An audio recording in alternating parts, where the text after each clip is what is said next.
90 को स्पिड छोप्या 90 को 1 घन्टा 45 मिनट पुगिसकेपछि मेरो पाला आयो। सो हेलो गाइस, सम्पूर्णलाई स्वागत छ मेरो युट्युब च्यानलमा। म धेरै पछि अहिले यहाँ बाहिर निस्केर मैले भ्लग चाहिँ गराउन पाइरहेको छु। सबैजनालाई स्वागत छ। आज मेरो रुमबाट चाहिँ मेरो उता ब्याङ्कमा जाने काम थियो। मेरो त्यो ब्याङ्कबाट चाहिँ मेरो त्यो एकाउन्टलाई बन्द गर्ने भनेर हिँड्दैछु। त्यही भएर तपाईँहरूलाई पनि यसो आज मेरो भ्लगबाट चाहिँ म जाँदै गरेको बाटोहरू देखाउँछु भनेर भिडियो गराउने प्रयासमा छु। सबैजनाले राम्रोसँग हेरिदिनु होला, लाइक सेयर कमेन्ट गरिदिनु होला। अनि मेरो के भन्छ अरे, प्रायः जस्तो मैले आजभोलि रिल्सहरू मात्रै हालिरहेको छु, मेरो कमेडी टाइपमा हुन्छ। सबैजनाले माया गरिदिनु होला। आजभोलि दुबईमा चाहिँ चिसो मौसममा चाहिँ यहाँ दुबईले चाहिँ कसरी स्वागत गर्छ भन्दाखेरि धुलो धुवाले, हेर्नु त यहाँ धुलो धुवा सब धुलो हो यो। तर भिडियो क्यामेराहरूमा चाहिँ ऊ जस्तो देखिन्छ, के भन्छ अरे, हिउँ परे जस्तो, कुहिरो लागे जस्तो देखिन्छ। तर होइन, भ्रम नपर्नु होला, यो सबै धुलो हो। अब जाउँ हाम्रो गन्तव्यतिर। यो चाहिँ मेरो स्कुटी, यही स्कुटीमा सरेर जाने हो ब्याङ्कतिर। लागौ है त।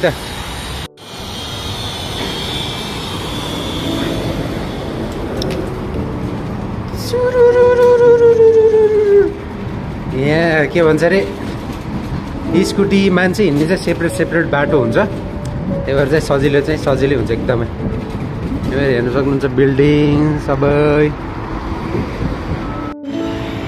मेरो बाटो चाहिँ यही हो। मेरो जस्तो चाहिँ जे भए पनि, क्यामेरा क्वालिटी नराम्रो भए पनि यो मोबाइल चाहिँ एकदमै गजब छ है। म यही फोनबाट एडिट गर्ने, यही फोनबाट सबै भ्लगहरू बनाउने, क्यामेराहरू सबै गर्ने, युज गर्ने यही फोनबाट हो। अब यसलाई चाहिँ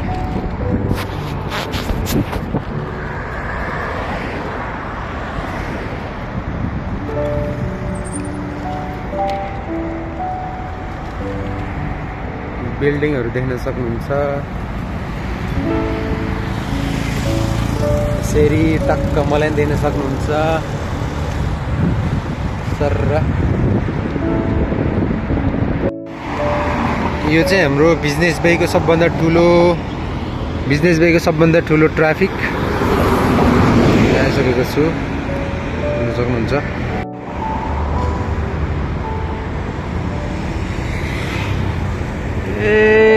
गाउँतिरको रुख फ्रेस खानाहरू छोडेर दुबईमा यही बिल्डिङ हेर्न आएको।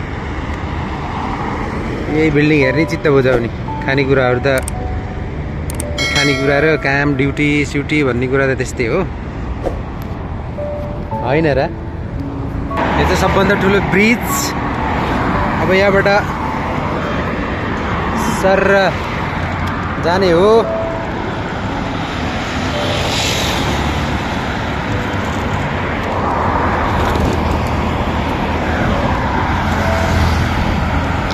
मेन रोडमा हिँडेर पुलिसले छोप्यो भने त फेरि खत्तम पार्छ फेरि। हे मेरा बा, त्यहाँबाट सर आइसक्यो।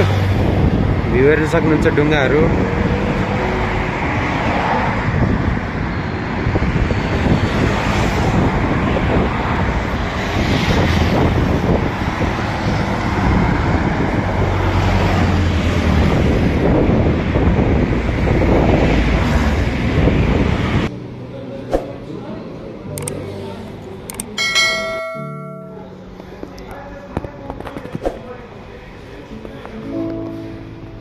सो फाइनली कुर्दा 1 घन्टा 45 मिनट कुरिसकेपछि मेरो पाला आयो। टोकन नम्बर चाहिँ AC 72 थियो।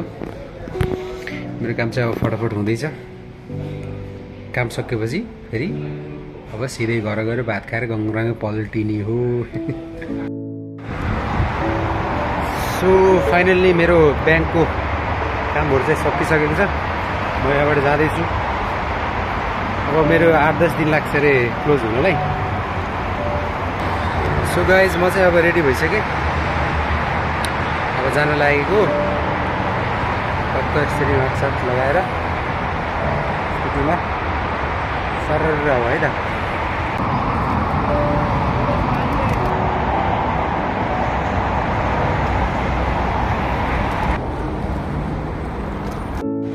सो मेरो युट्युबमा रहनुभएको मेरो परिवारलाई मैले स्कुटी चलाउँदै भिडियो चाहिँ गर्न पाउँदैन, त्यही भएर मेरो यस्तै क्लिपहरू चाहिँ भइरहेको छ। यो चाहिँ मेन ट्राफिक आइसक्यो। अब यस्तै ट्राफिकहरू चाहिँ 3-4 वटा क्रस गरेर बल्ल म घर पुग्न सक्छु। अलिअलि त स्कुटी चलाउँदै पनि गर्न मिल्छ, तर गाह्रो, बेसरी गाह्रो, हात पैसा छोपेर हिँड्नु पऱ्यो सर।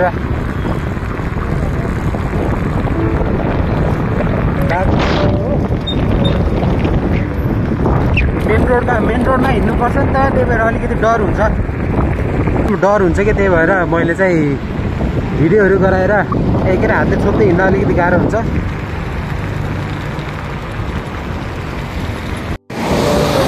म अब यो आफ्नो यो ठाउँमा आइसकेको छु। त्यताबाट यस्तो बाटो हुँदै यसरी अब यहाँबाट सिधै जाने, अब सिधै उता यसको बाद चाहिँ यसरी भिडियो गर्दै हिँड्न पर्यो।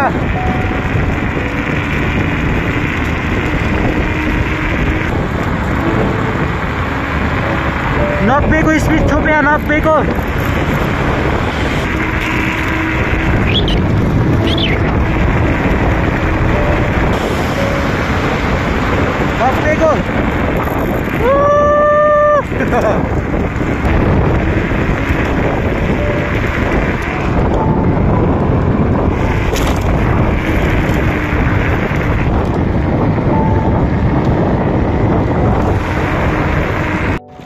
सो फाइनल्ली गाइज म चाहिँ ब्याङ्कको काम निप्टाएर आइसकेको छु सर स्कुटीमा। तर मेन रोडमा चाहिँ यस्तरी भिडियोहरू गराएको पुलिसले छोपेर देख्यो भने चाहिँ बेसरी डेन्जर चाहिँ हुन्छ, त्यही डर चाहिँ लाग्छ। तर के गर्नु, अब यसो दुबईको भिजिट गर्दाखेरि कहिलेको यसो यो के अरे युट्युबमा हाल्नलाई भिडियो बनाउनै पऱ्यो, यति दुःख चाहिँ गरेको। फाइनल्ली अब त्यही हो, घर आइसकेँ। अब गएर नुहाइधुई गरेर खाना खानु पऱ्यो। यताको 2:30 हुन लागिसक्यो। तर यो स्कुटीहरू यसरी चलाउँदाखेरि चाहिँ सेफ्टी चाहिँ चाहिन्छ है आफूलाई। यो शरीरमा लगाउने बेल्ट, टल्किनेवाला के झिलिमिलीवाला बेल्ट, अनि त्यसपछि हेलमेट चाहियो, मास्क चाहियो, ग्लोभ्स चाहियो। सेफ्टी चाहिँ खोज्छ स्कुटीहरूमा हिँड्दा चाहिँ त्यो सेफ्टीहरू चाहिँ चाहिन्छ। तर मैले आज चाहिँ मेरो त्यो बेल्ट नहुनुको कारणले चाहिँ म आज बेल्ट बिना हेलमेट र अनि कभर चाहिँ के अरे मास्क चाहिँ लगाएर हिँडेछु। यो कुराहरू चाहिँ दुबईले चाहिँ स्कुटी चलाउन एलाउड गरे, तर बिना सेफ्टीको चलायो भने चाहिँ फाइन चाहिँ हानिदिन्छ। मेरो त्यो पहिलाको भिडियोमा पनि हेर्नु न, 1000 दिरहम फाइन हान्दियो नि। यहाँको हो नेपाली 34-36 हजार। के गर्नु, अब अलिअलि स्कुटी यस्तो अलिकति गतिलो भएपछि फाइन हानिदिएर पुलिस चौकी लिएर गए पनि 1000 दिरहम तिरेर लिएर आउनै पर्यो, के गर्नु। सो गाइज म अब घर आइसकेको छु, फ्रेस भएर बसेको। यस्तै भिडियो फेरि नेक्स्ट भिडियोमा अपलोड गरिदिन्छु। अहिलेको लागि भने tata bye bye, see you.